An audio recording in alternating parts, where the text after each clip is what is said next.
what's up, everybody? Welcome back to The Run with me, Manny Wilson, all the way from Detroit to Chicago. And this time we're going all the way back to the West Coast with our special guest here, athletic trainer and host of Creating Greatness podcast. Robert Prasch is here with me today. What's going on, man? How you feeling? Hey, man. How y'all doing out there? Thank you so much for having me on. You took it to the West Coast, but also to the East Coast as well, with me being from New Jersey. So we sort of got an all-inclusive thing happening. Okay, yeah, all right, I like it, man. Okay, so we all over right now. We all over. I like that. But man, no, I'm super excited to have you on, man. Thank you so much for coming on again, man. Got a lot of things I want to touch on. Just kind of want to pick your brain as well. But to start off, I always kick it off with a ticket question. This is just the first question. You got to punch a ticket on the show. So my question to you here, being an athletic trainer, having a lot of different experience. I know you said you played football throughout your entire life pretty much. I just want to know, like, we've seen different generations of athletes, play through all sorts of injuries. And it's not always the smart thing to do. And probably you as a player, maybe you played through some injuries as well, and it wasn't really the smart thing to do. But now, being a trainer and working with different athletes, to what extent should an athlete choose to say, all right, forget it, I'm going to sit out, make the right decision, not play through it, and make that other decision of, all right, I'm going to just play through the injury because who cares? I think that case would literally be circumstantial for each and every single circumstance. Right. I mean, I don't play sports anymore, but I have a very hard time sitting out during an injury. Right, right. Especially in the gym, and like I'm on calisthenics, I do the resistance bands, and nothing hurts worse than getting put out of the game, man. Whether your game is an athletic sport or a trainer that just loves working out, that's my passion. Yeah, it's fact. So I think each case is very circumstantial. You have to weigh the pros and the cons with everything. My favorite thing to do now is I haven't injured myself in a long time, but for my pec, it put me out of the game, but I still went to the gym. I still walked the treadmill. I still did legs a lot. But the most important thing for me now has been preventative measures, joint programs, yoga, a lot of yoga. And that's really kept me from having those injuries. But yeah, a long answer to your question, but I would say each case is circumstantial, man. And you have to weigh the pros and cons within your own mind and body. Right. No, that makes a lot of sense then. So ticket is accepted. I like that answer to it. And then also, too, you mentioned preventative measures. Could you touch on that just a little bit more? I know you mentioned like yoga and stuff like that. Could you just touch on those different type of workouts, though? Well, for me, I was a very egotistical trainer and workout participant in the beginning. Red-blooded American. I fell victim to that trap, and I would just go to the gym and put the heaviest weight on and really cause myself a lot of problems that way in the shoulder. And like I mentioned, I tore my a few times. So as I started cultivating a little bit of spirituality into like balance the physicality, I started realizing that there are other things to it than just going in the gym and showing off and being the biggest guy there lifting the most weight. So what I started doing was lightening the weight considerably, maxing out. But furthermore, the most important thing was the yoga and also implementing of resistance bands into my training. Okay. Resistance bands are like excellent, man. You can do super lightweight and just really get the range of motion, because that's where we get hurt.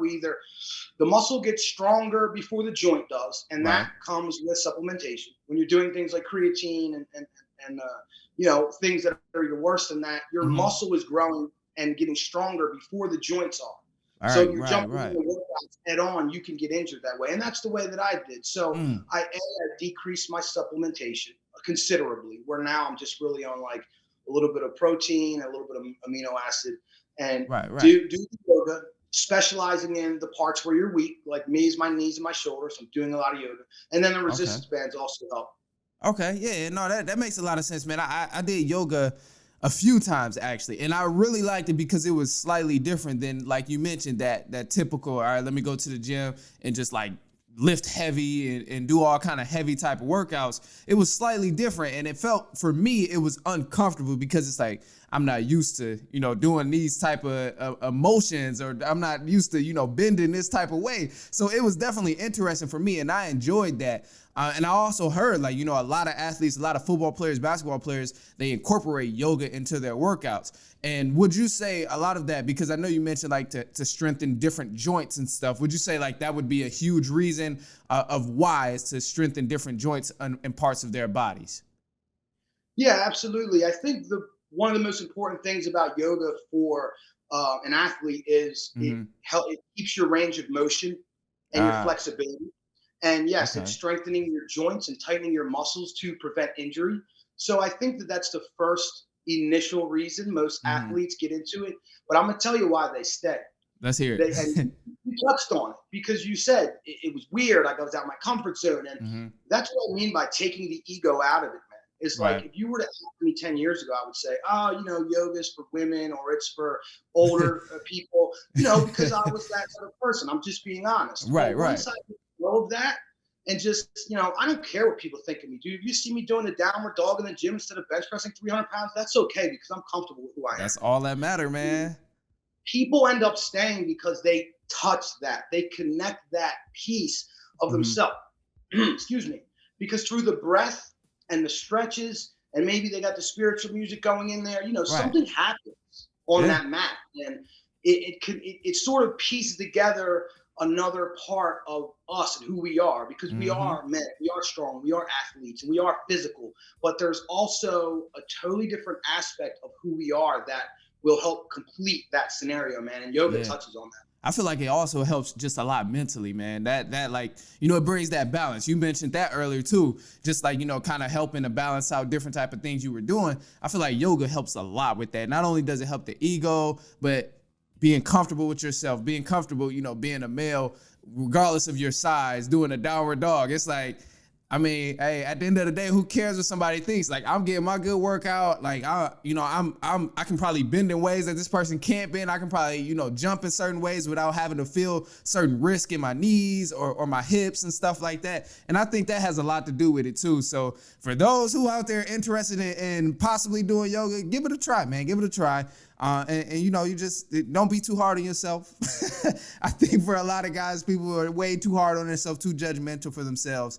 And instead of just realizing like, hey, like, who cares at the end of the day? Like, at the end of the day, nobody's really gonna care. But Well, have fun with it. yeah, have fun with it. Try something new. That was like the whole reason I did it for the first time anyway, was just literally to try something new. I was already kind of getting into like a meditation type of state where I want to meditate, but it was just like a physical thing. Like, hey, I never tried yoga. I know it's supposed to be calming. I know it's supposed to, help with certain things, but I never tried it. And I mean, I enjoyed it. I still don't do it, but I ain't gonna sit here and lie to you, but I mean, yeah, I definitely did enjoy it. So that kind of brings me up to my next question too, man. Like, a lot of people, they play sports throughout their entire life. And unintentionally, we transition into being inactive or developing bad health habits, and just all kind of things that, we may not have found ourselves doing when we were playing a sport. But I say all of that to say is like, what advice do you have for someone that's going through that right now and looking to possibly regain focus of practicing more healthier habits? Well, I think I'll speak for myself. My Mm-hmm. problem with that is like transitioning from an athlete my entire childhood, high school athlete, and then Right. I was very busy being a knucklehead in school. So the couple colleges that were looking at me, Right. my grades were up to par. So then, as we talked about, I went into coaching midgets and Mm-hmm. playing semi-pro. I couldn't let go of being an athlete. I identified Mm. very heavily with Mm. I'm a football guy. That is who I am. That's what I do. That's real. And when I lost that, it it took me down some very dark roads, man. I'm gonna be Mm. honest, because I didn't have a purpose. I wasn't passionate about anything. Right. I was Right. passionate about football. My purpose was football. I coached, I played. Mm-hmm. And yeah, I drank, I drugged, I partied. I had no purpose. And us as men, it's like the most important thing for us to have in life is a purpose, a reason Yeah. for being. Yeah. So for me, it took a lot of hard lessons, man, to find yoga and meditation and spirituality. And then also remember that, like, hey man, just because I'm not competing in a sport, I'm still competing in life, man. And Yeah, I want to be that's at my facts. best.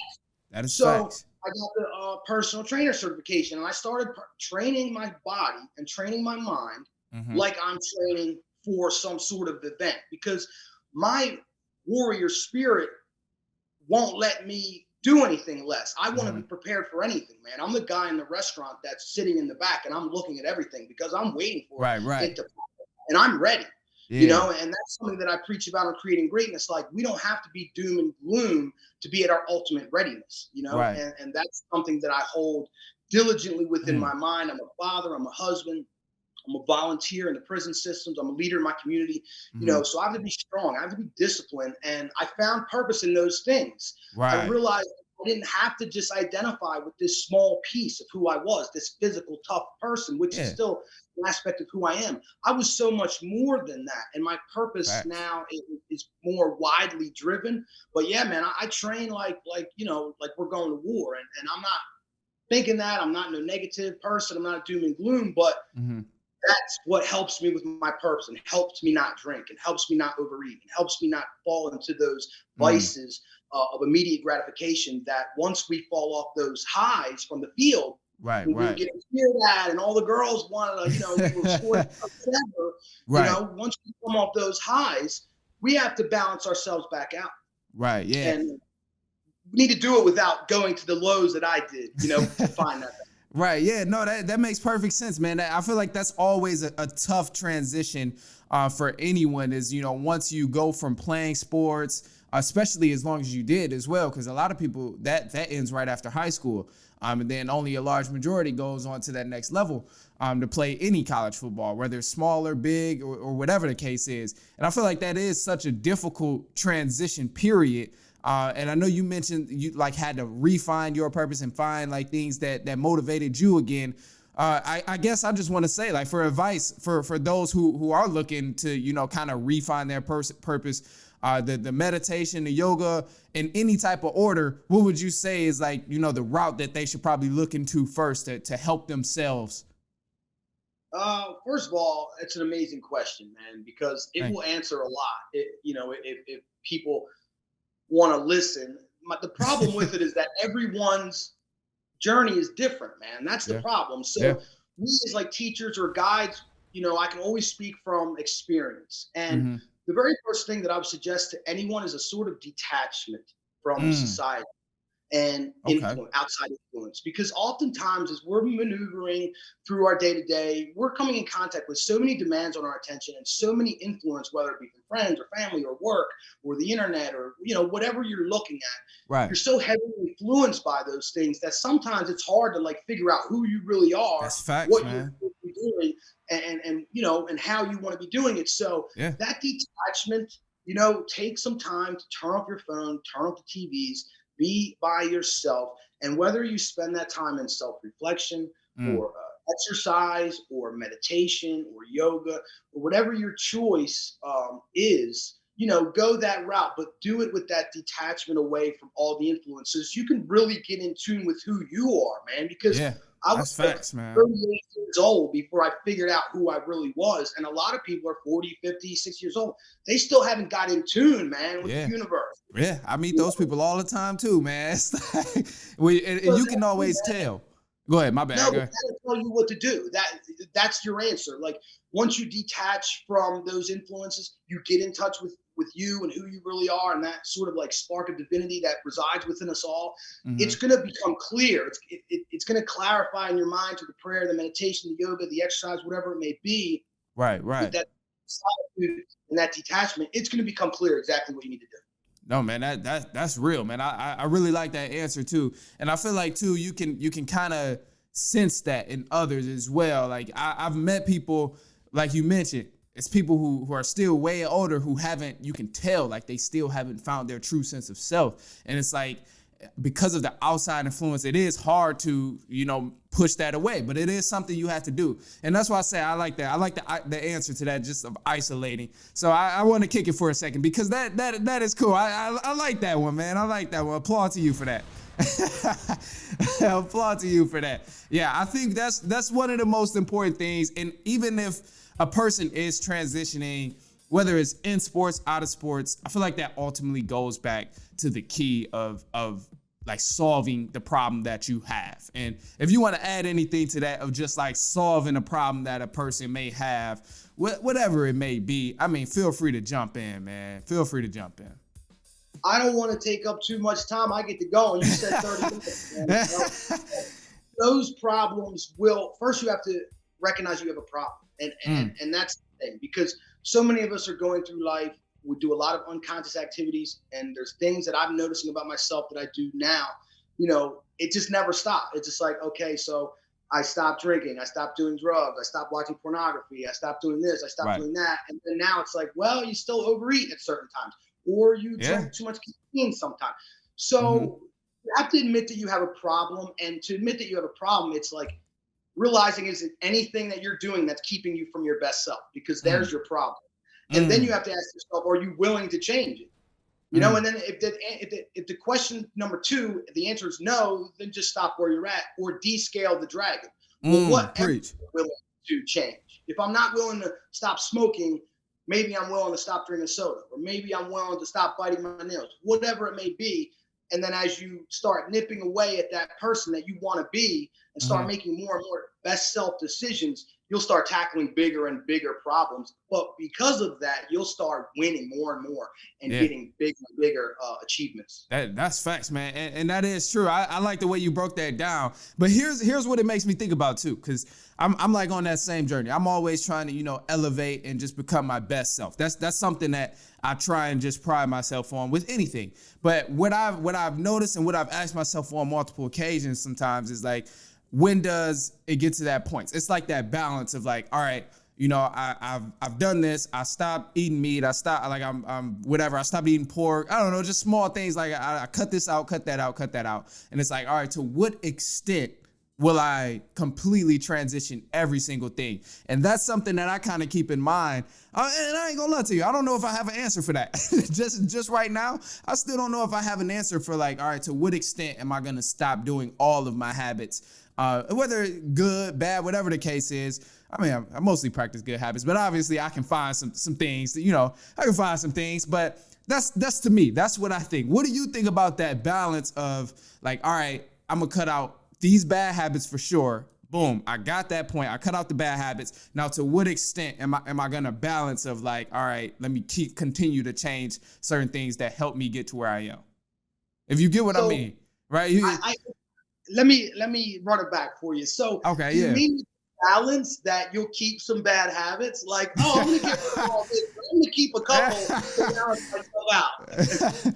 Right, yeah. So I guess that is what I mean. I guess, you know, I'm trying to use myself as an example. I'm trying to think of like of bad habits. But I've really been trying, man. I feel like it's, you know, the consistency is the biggest thing. Like one of the most recent ones I've been trying to do is just like work out like 2 or 3 times a week. And it's been tough, but I'm finally at a point where it's like, all right, cool. Like I'm getting into a routine more and more. But it's like, all right, at what point where I'm like, all right, well, maybe I'm gonna go, instead of 2 times a week, I'm gonna go to 4 times a week. Like, I don't know. You get what I mean? Like, I feel like it's a thin line between the satisfaction of like what you've done and where you've transitioned to how far you want to go. If that makes any sense. I probably sound crazy as hell right now, but no, you don't sound crazy. And in fact, because of the way that you're very analytical about what you're doing, I'll have you on Creating Greatness, because this is all we do, man. I appreciate that. Into like analyzing the body and the mind and like life and figuring out how to be the best. Mm-hmm. So to your question, we all have bad habits, and just because you're on a self-improvement journey, I could be here talking about discipline and mindset and all these things. I'm going to go probably later and have some sort of bad habit. Right. You know, like we all have that. And I don't think there's a sort of balance in like keeping bad habits or keeping good habits or doing good habits to balance the bad. I think that's the wrong mindset. What I think, you do it at what you're ready for, man. You know, certain habits that I'm currently involved in, I'm not ready to let go of. But more and more I am. And I would say that if you're on a different sort of gauge where you're like, well, when do I stop? I'm fasting 16 hours a day. I'm working out 4 or 5 times a week. I'm doing yoga 3 times a week. I'm meditating every single day. I'm reading a chapter a day. You know, it gets deep, man. I mean, we don't stop on creating greatness, dude. This is what we do. Right. I think that it is just in what you want to do and what you want to accomplish and how close do you want to be to your best self, because I dial in so hard on the details that people call me crazy on the regular, but this is what I firmly believe, that your commitment, the level of your commitment is indicative of the level of success, man. And what I mean by level of commitment, I'm talking about waking up at 6 o'clock in the morning, going directly to a cold shower. I'm talking about an ice cold shower. I'm talking about walking out of there, doing your prayer, your meditation, your yoga, then going to the gym for an hour and a half. Then doing your family time, then working on the podcast, then reading your chapter, you know, and then more stuff. Right. That's how deep it could get. And when you really get there, dude, and you want to turn it up, you can, and you'll be more and more successful, man. I'm doing more podcasts. More people are asking me on podcasts. Right. I'm getting more opportunities because I'm turning up that notch. Right. But don't let me sit here and fool you, dude. I have my days, man. I have my days where I eat cupcakes and watch Netflix, dude. I'm guilty, man. I feel like that's normal, though. I feel like that's normal, and it kind of. I just want to tie that into consistency, though, because like that's one of the most difficult things is to keep that volume cranked up all the way and consistent for a very long time. Like that same routine that you may have developed and implemented within yourself, like keeping that consistent for a long time. That's personally like what I'm adjusting to. And like I work a lot, bro. Like I work a shit ton 7 days a week. So like my routine is constantly changing and adjusting, and it pisses me off. Because it's like, as soon as it sounds crazy, but it pisses me off because it's like, as soon as I done developed a routine and I'm like, all right, this is how I'm gonna do this, this is how I'm gonna do this. And then I get consistent with it for like 3 or 4 days, maybe a week, then 2 weeks. Then it's like, all right, now my schedule's changing. Now I gotta work this day. Now I gotta work this type of shift. So it's like, damn, now I gotta readjust the entire routine that I had going on because I gotta go to work and do all of this. So it's crazy, but I think that's the most difficult part is like that consistency within your routine. Cause I love that, like, you know, you can crank it up and that's what it's about, man. That's really what it's about. Cause I've experienced that too. Like the more I've locked down on my routine, the more I've really cranked down on consistency and cutting out the small things and being more disciplined. I ain't never got up at 6 a.m. to take no damn cold shower. I would, you on your own with that. You on your own with that one. But like I'll get up and immediately meditate, work on podcast stuff. Like that's part of my routine. But like as soon as that gets avoided or switched out because I got to be at work at 5 a.m, then it's like, damn. Like, man, that's the most difficult part, at least for me, I know. I think if you read Bruce Lee's book, he wrote a couple, and I apologize for not knowing. No, it's good. You can tell me after, man. But when it goes on and on about like being like water, being flexible, being adaptable, being adjustable. Yes. And you do have your own set of challenges. So let me not sit here and minimize that because my routine is the same, you know? Right. No, I got you. I'm a part-time personal trainer. You know, I'm doing the podcast. My day is my own, man. You know, I work when I want to work, but that's why it's so much more important for me to be disciplined because I have to do it for myself. You know what I mean? Yeah. One thing that I found to be beneficial with this balance is me and my wife call them conscious bad decisions. So when you're when you're going hard, like you're saying, you're at work, you're podcasting, you're doing this, you're doing that, rather than go out and, you know, I don't know what your vice would say. Let's say a hypothetical vice, a person to go out and have a beer or smoke a joint or eat some dessert or whatever their thing is. To do it, plan it. I'm going to work these 5 days and then I'm going to go out and have my drink. Don't like out of frustration, go let off steam and do it. You know, so it's like me and my wife will plan it. We're going to work diligently, cold showers, workouts, all these things for these 6 days or these 4 or 5 days. And then on this day, we're going to go do date night. We're going to have some good dessert. We're going to have a drink and it's going to be great.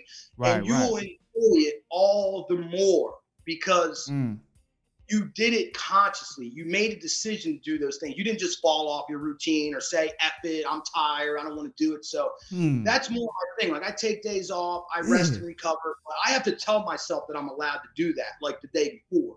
Because if I set a non-negotiable in my mind, like, oh, you're working out tomorrow, I don't want to hear it. You're taking that cold shower in the morning. I won't negotiate with myself, man. I learned that. I learned it from Tony Robbins, really, if you want to give credit where credit's due. Yeah. Let's we gonna exchange books and stuff too, man. we gonna get them book titles and stuff. That's been another one too, though. I try and read more. I listen to audiobook. So like, you know, I just try. Yeah, it's the same thing. You still get the same content. So, you know, that's like part of what I would do is like when I'm getting information and listening to books and stuff. But no, man, that's dope. I like that because a lot of times too. And just kind of reverting it to sports and others who's not in sports and all of that, like, you know, those conscious bad decisions where I feel like in society, and correct me if I'm wrong, you know, this is just my personal opinion right here. I feel like in society, it's always preached like no days off, especially as an athlete, you know, like if you can remember, that's like, you know, the main thing, you're supposed to constantly be working, no days off. And like, at least for me, whenever I stopped playing sports, I took that same type of mindset and just applied it to whatever I was doing after sports. And everything I do now, that's kind of what I would do. But I had to realize and scale back, like, hey, rest is just as important. Like the rest is just as important. And I feel like that's a hard patch to get through in your mind, especially when you've been preached for so long of, hey, no days off. And then you get to a point where it's like, hey, like I'm working hard. Like I deserve some days off. So I feel like that's one of them things too that people get conflicted at as well. So if you want to add to that, go ahead, jump in. Oh, I'll just add that if you listen to Dave Goggins at all, I mean, he is, world record breaking Navy SEAL. The dude's a straight up maniac. He was like 300 pounds. And one day he just decided he was going to be a Navy SEAL, lost crazy weight, went to the Navy SEALs, broke all these records. Look him up, dude. You probably like Dave Goggins. Okay. He says that a lot. No days off, no days off. But even him clarified himself in a video. He says, I mean, don't wake up and say, oh, I'm tired today and take the day off. If you plan rest and recovery, then that's what you do. You know, some people need it. Not everyone, but most people need it. And it's important to plan it. If you wake up and then just go, oh, I'm F it today, then you're setting yourself up for failure, man. You're letting your brain and your body know, like, I'm not a man of my word. I said I was going to do something, and now I'm not doing it.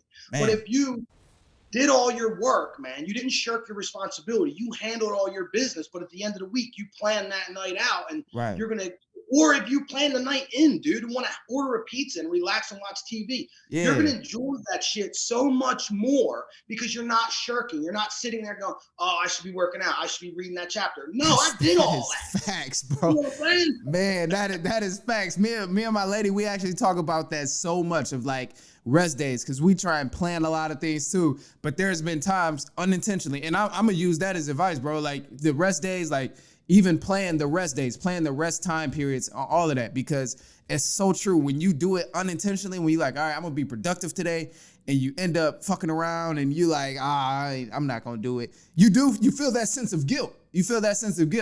And that's something me and her, we talk about all the time because it's like, if we're going to take a rest day, take a rest day. You need to make sure this is your rest day and you're not feeling that guilty conscience of like, man, I wasn't productive, because it makes a big difference. It makes a huge difference. So no, I love that you said that. I'm taking that. I'm taking knowledge with that, man.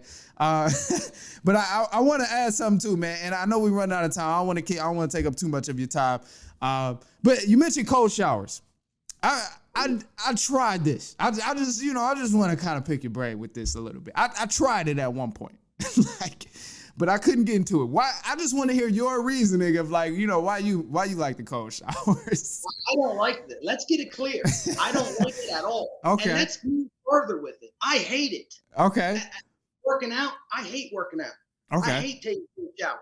But we as men, we have to do things we don't like to become the beings that we need to be, the protectors, the providers, That's true. The strong individuals for our families, for our communities. We're the leaders of our, even if it's just your small family. So we have to remain strong. But I'll shoot another name out there you need to look up. His name's Wim Hof. And he is the cold king, man. It's all breath work and cold. And that's the way that he lives his life. And they've done all sorts of scientific tests on this man. And there is scientific proof of improved blood flow, improved your lymphatic system drains better. Your immune system gets a boost. But I don't look at none of that stuff, man. All that stuff's great. But you want to know why I do it? The discipline? Is that what that's what I'm going to guess. Because I don't want to do it. And I do it because when I turn that water to cold and I start shivering and that water hits me like ice, little ice drop, and I'm shivering and I'm shaking and I go, I want to get out. I have to consciously make a switch in my brain from this little scared, cold person to the monster, to the machine, to the beast that I am. Person that I'm training to be. And when you cultivate that switch, it's a very powerful tool in the toolkit, man, because then you can turn that switch on whenever you need it. When life gets crazy, life gets chaotic, it gets stressful, and you don't know what to do, man, you can turn that switch, dude. And turn into that monster, turn that machine, turn that self-discipline on and persevere through almost any adversity. Okay, yeah. I definitely like that. I definitely like that. I hear a couple people, there's a couple people that I know who take cold showers, and like that's they incorporate that in their routine. And when I was trying it, my reason was similar to yours. It's just because like who the hell wants to take a cold shower? Nobody likes doing that. So, let me just try it just for, just so I can prove to myself I can do it. I can continue to like do it in the routine. But I'm gonna try it. I say all that to say I'm gonna throw it back in my routine. I'm gonna try and do that again. I'm gonna at least don't quote me, but the next few showers. It's all part of the journey. It's all planting seeds, and maybe you're not ready for it. Maybe you are, but I do this segment on Championship Mindset Talks on Creating Greatness, which I'll have you on, man, because you'd be a great candidate to have. I appreciate that. I love to join you. People, you'll start saying these things. I'll get my old friends and I'll start talking about self-improvement and all these things. And man, they're looking at you like you're a maniac. They look like this guy. Or they'll go, oh, F that, I ain't doing it. I ain't doing that. And I'm thinking in my head, good.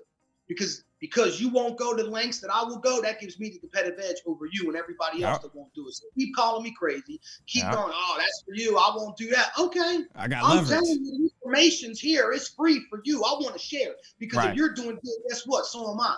I don't hold nobody down, man. I lift them up. That's what we do on Creating Greatness. But yes, sir. At the same time, you ain't going to do it. I ain't got no problem outperforming you every single time. Yeah, you get that leverage there, man. No, I like that, man. But look, man, let's wrap up.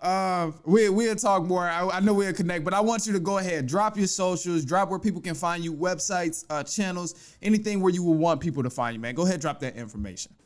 Oh, man, nothing much. It's just Creating Greatness podcast. If you want to listen to kind of the same stuff we talked about today, self-improvement, ways to level up your life, improve the quality of life of you and those around you. Creating Greatness podcast. You can contact me at creatinggreatnesspodcast@gmail.com. My name is Robert M. Prasch Jr. on Facebook, but I think you can find me if you search up King of Comebacks with 2 Ks at the end. That's where I put up all the stuff that we talked about today, like on Reels and, constantly putting out positive, uplifting, motivational content. So yeah, man, looking forward to it.